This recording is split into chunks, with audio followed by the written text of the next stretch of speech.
Tokį triukšmą opozicija sukėlė Seimo salėje, kai po balsavimo vos vieno balso persvara švietimo ir mokslo ministras Gintaras Steponavičius liko poste. Aukštojo mokslo reformą pradėjęs ministras pripažįsta padaręs klaidų, bet siūlo dalį atsakomybės prisiimti opozicijai. Esą ji reformą stabdė, nors šie atnešė ir daug teigiamų pokyčių.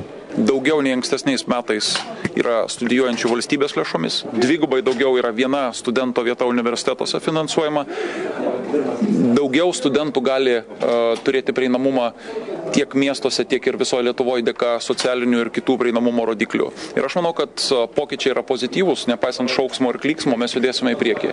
Opozicija ministrą kritikuoja kone dėl visų aukštojo mokslo sričių, pradedant valdymų ir baigiant studentų socialinėmis garantijomis. Mokslo ir studijų įstatymo priėmimas buldozerinė tvarka mėgina Lietuvoje įgyvendinti pažangą stabdantį, nebent pasaulio atsilikusiose postkomunistinėse šalyse taikomą aukštojo mokslo organizavimo modelį.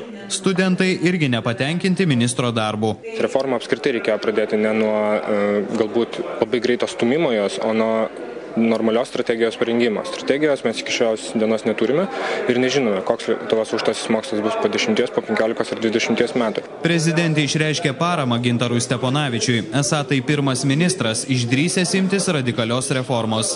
Pasak Steponavičiaus, aukštojo mokslo reformos visi teigiami rezultatai pasimatys 2015 metais. Ričardas Šimkus, Remigijus Pakėnas, LNK žinios.